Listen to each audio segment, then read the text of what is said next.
This is Talk Business and Politics with Roby Brock. I'm Roby Brock. Welcome to Talk Business and Politics Daily. It is Monday, July 18th. Here are your top stories of the day. J.B. Hunt posted second quarter net income of $105 million, up just 1.5% compared to the same quarter in 2015. Company officials said income growth was partially held back by driver recruiting and retention costs and higher costs for rail services. Total revenue in the quarter topped $1.6 billion. Talk Business and Politics' Kim Souza said there has been a strong reaction from Wall Street to the news. J.B. Hunt Transport was the first Arkansas trucking company out of the gate with its earnings today, but those earnings were just a little bit disappointing to Wall Street because the company actually guided down their profits and revenue expectations for the full year. Now, the company said it will have revenue of about $6.62 billion this year. That would be about a 7% pop from a year ago, but that's not the $6.93 billion that they had previously forecast. Lockheed Martin, the nation's largest defense contractor, emerged from the Farnborough International Air Show in London last week with a long list of new contracts and big deals in the pipeline that may extend or provide new opportunities for the company's military-industrial complex in South Arkansas. Governor Asa Hutchinson and state economic officials were also at the air show, working with dozens of companies. Senator Tom Cotton is speaking tonight at the Republican National Convention in Cleveland. The theme for tonight is Making America Safe Again.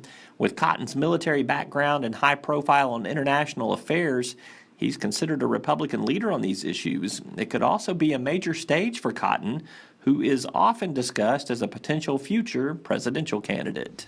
And those are your top stories of the day. You can check out a full read on those articles and much more at our website at talkbusiness.net. After the break, we talk politics with John Brummett of the Arkansas Democrat-Gazette. Then we're going to check in at the Cleveland Convention, where the GOP faithful are meeting. It's getting underway. Politico's Katie Glick is expected to join us. And how about some new numbers to digest? We've got 3 that you need to see. We're back after this. First Security is here. Only here. So that means we're here, here, and here. Even here. And definitely here. Because here is where we want to be for you. First Security Bank, only in Arkansas. Arkansas's most abundant natural resource provides the core asset for Deltic Timber Corporation. In addition to the sustainable yield stewardship of its well-stocked timberlands, Deltic adds value by integrating its efficient wood products manufacturing facilities, as well as through planned development of commercial and residential real estate. Deltic Timber Corporation, creating value for a growing Arkansas. Every Monday, we sit down with John Brummett, political writer for the Arkansas Democrat-Gazette. He's a Talk Business and Politics contributor, too. Welcome. Good to have you back with us. Yep. Go to your Sunday column here and talk about, with the GOP convention underway, in your Sunday column, you said this convention and the Democrats kind of boiled down to this: he ain't Hillary, she ain't Donald. Is that how elevated this whole convention at present, and the presidential race is going to be? At present, I consider those the themes of the two campaigns, and I consider those to be the messages, and I think those would be the most effective talking points and bumper stickers. I think each of these candidates has one good chance to be president, and it's being opposed by the other. I mean, did you see the New York Times poll? 62% distrust Trump, which you would think would be a world record, except in this one, because Hillary had a bad week with the emails, she was 67. 40-40, which is just the basis of the two parties. That's what it's all about. That's what it's all about. That's going to be the primary messaging this week at the Republican convention, is going to be, let's stop Hillary Clinton, and Republicans will be better at governing this country with the White House and Congress. You have heard the well-synchronized message of Governor Asa Hutchinson, who told us earlier this year that he had no regard for Donald Trump, and I think as he pillows his head at night, still has no great regard for Donald Trump, but he is telling the delegates and telling the press, Republican president, any Republican who is president would be better than Hillary Clinton in terms of Supreme Court nominations, EPA policy as it affects Arkansas. Right. They make it a total partisan issue, but essentially they're saying she's so bad. Anything's better. Anything's better. Yeah. That's what he's saying. Let's talk about the VP picks, and let's start with the Republicans. Mike Pence named last week the Indiana governor there. I was on record as saying I thought he'd go Newt Gingrich because I thought he'd go with what brung him, which was this whole pirate mentality of damn the torpedoes, let's go. Mike Pence is kind of a safe, conservative, shore up the base bet. But shouldn't you have your base shored up by now?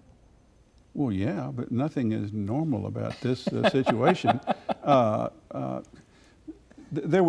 Pence was the logical, politically safe, correct choice because he was a Cruz guy to start with. He's of the social conservative, more conservative base of the Republican Party, and Trump ran against that, and Trump is not trusted by that. So we discussed a couple weeks ago that Trump's whole campaign is about blowing up the way we do everything.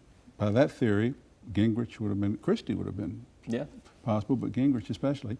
I think now Trump is sometimes coming around to this, thinking that some of the conventional approach may be helpful to him, even though if you believe Dana Bash of CNN in her report on midnight after he'd chosen him, he was trying to undo it, which is probably always going to be a case with Trump. But it's, as political choices go, that was the politically logical thing to do. So we would think that Hillary Clinton would do the politically logical thing to do on the Democratic side. She's got candidates ranging from Tim Kaine to Elizabeth Warren, Julian Castro, Tom Perez, Cory Booker, John Vilsack, John Hickenlooper, the Colorado governor.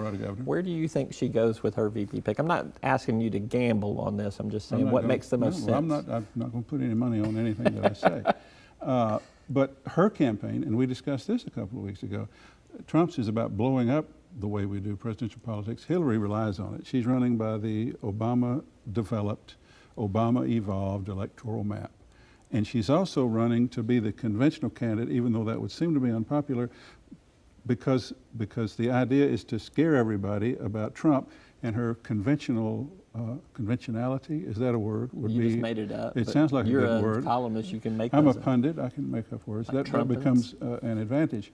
So she likely will do the most logical thing, and that is Tim Kaine. I think so.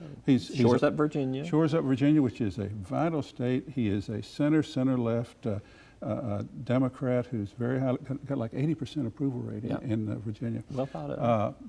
And brings Latino voters in. Brings Latino voters, and also would be replaced at least for about a year by the appointment of a Democratic governor. Correct. Whereas if she picked Sherrod Brown in Ohio, they'd immediately have an election which a Republican could win. So I think, all things considered, I don't know what she'll do. I think she'll do what I just said, but I'm not gambling on that. But I'm telling you, that's the logical choice. All right. Your Tuesday column will be about what? The Tuesday column will be about Baton Rouge, and it will contrast the social media posts of the slain Baton Rouge police officer, Montrell Williams, whose Facebook post of July 8th was subsequently found through screenshot, in which he talked about how Baton Rouge is better than this, must be better, and will be better, and about how he wanted to hug everybody. If you saw him on the street, if you were a protester, if you were an officer, if you were just a despairing member of the public, I got you. You know, that was his, I've got a hug or a prayer for you. And I contrast that with Trump. Trump's social media post after President Obama spoke, did you see it? He doesn't have a clue. America is now a crime scene, and it's only going to get worse. Divided crime scene. Divided crime scene, and it's only going to get worse. And I say, which one of these will better lift us out of this? What's the best way to go in terms of realizing we're a better country than these few crazies are showing us to be? And I side with Montrell. I also say there was a Republican candidate for president a few years ago who said famously, it's morning in America, and that Donald Trump had essentially said, it's night in America and getting darker by the minute. And so that, go ahead and read it tomorrow. Don't spoil too much. I just told you the whole thing. Did. I'm sorry.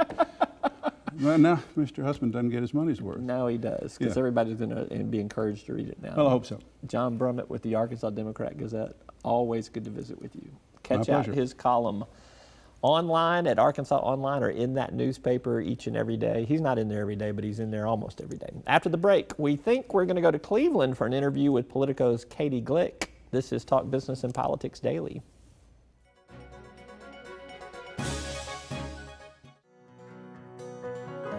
Each day, the promise of our nation begins again. Arkansas and America moving forward. I help make that promise a reality. It's not for everyone, but people everywhere depend on us. Oh, I love you too, sweetie. Trucking delivers, or everything stops. And that's what drives me. I did. As Arkansas's population grows, so do our energy demands. But with the right mix of resources, reliable, affordable power will always be a reality. These resources are all around us in our rivers, blowing through our trees, even right below our feet. The answer isn't focusing on one resource, it's embracing them all.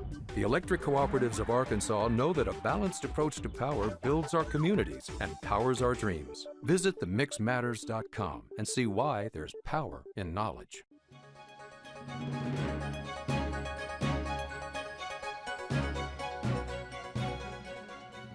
Time to go inside the numbers for a look at some digits that might impact your daily life in some way, shape, fashion, or form. Today, we stick with a totally political slant. Let's go 19. That's the combined number of years of elected public service of our two guests on this week's Talk Business and Politics program, Lieutenant Governor Tim Griffin and Governor Jim Guy Tucker. It seems like they've both been around forever, but it's just 6 years of elective office for Griffin and a combined 11 years total for Tucker. Of course, Griffin's been lieutenant governor and a congressman. Tucker was attorney general, congressman, lieutenant governor, governor, and he started his political year with a 2-year stint as prosecuting attorney. Tomorrow, we're going to replay a portion of their conversation on our daily show. The number 4, that's the number of Arkansans politicians who will be speaking on the big stage at this week's Republican convention in Cleveland. Senator Tom Cotton, Governor Asa Hutchinson, Attorney General Leslie Rutledge, and former governor and two-time presidential contender Mike Huckabee will speak before the masses. Now, we know for sure that that number could go to 5 politicians with Arkansas roots on the national stage if you throw in the Democrats, as former First Lady Hillary Clinton will be front and center to receive the Democratic nomination next week in Philadelphia. And something tells me that the number could even go to 6, because I bet there's going to be a Bill Clinton appearance at the convention, maybe even 7 if Chelsea takes the stage. We'll explore that next week. Our final number, 10,235, as in miles traveled. That's the round-trip mileage for Governor Asa Hutchinson last week and this week. The governor has traveled from Little Rock to London to Berlin for his European trade trip, and then he's gone to Cleveland, Ohio, and he's back to Little Rock. 10,235 miles round trip according to my calculations. I hope he's got a good frequent flyer program.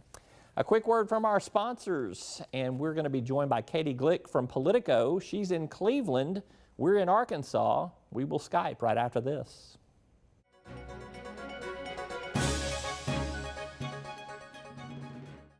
Circuits turn on the lights by making a connection, by closing the loop. At Entergy, we believe our economy is circular too. What you put in comes back. So we invest billions in new infrastructure, which helps attract new industry, which helps create new jobs.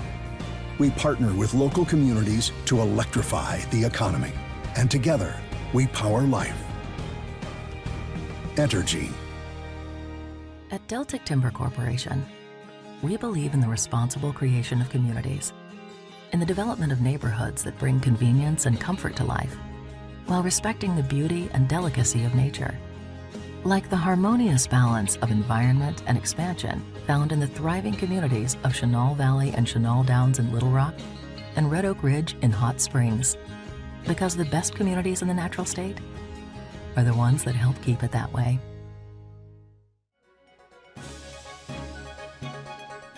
Time now to talk even more politics. Katie Glick from Politico joins me from the GOP convention in Cleveland, Ohio. We're thrilled to have her on the program for the first time. Welcome.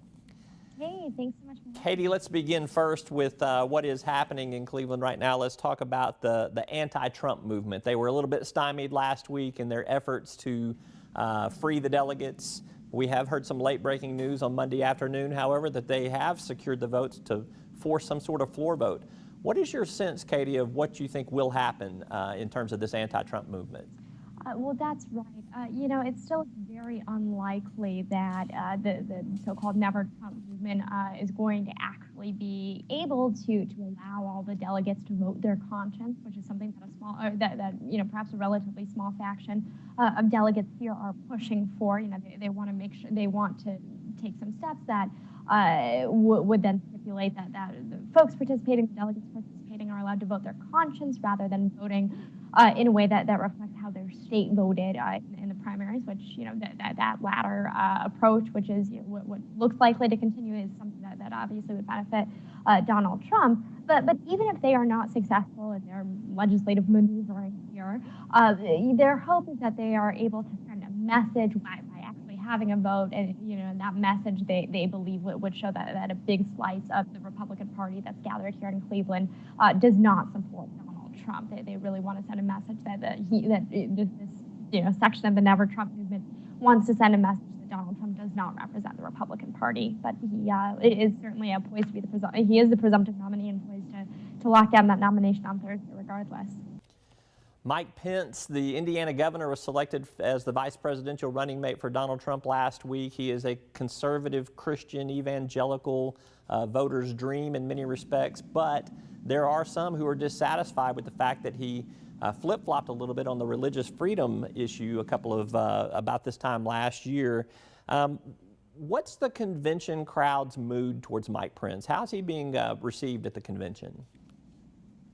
And of course, that's a debate that I'm sure folks in Arkansas will recall as well. But you know, with regard to how Pence is playing here, you know, certainly there is a slice of the you know, social conservative movement that is very upset with how Pence handled the Religious Freedom Restoration Act in 2015 in Indiana. They feel that he was very close to enacting some changes that you know, some social conservatives feel would have given them more protection from government infringement on religious freedom. Of course, Pence ended up reversing on those measures because a lot of critics saw that language as, you know, opening the door to a lot of discrimination against gay people. But so, you know, certainly you do have some social conservatives who have not forgiven him over that debate. But you know, by and large, Mike Pence, you know, putting the RFRA debate aside, is viewed, you know, fairly positively among social conservatives who feel that he has a strong pro-life record, and more broadly, you know,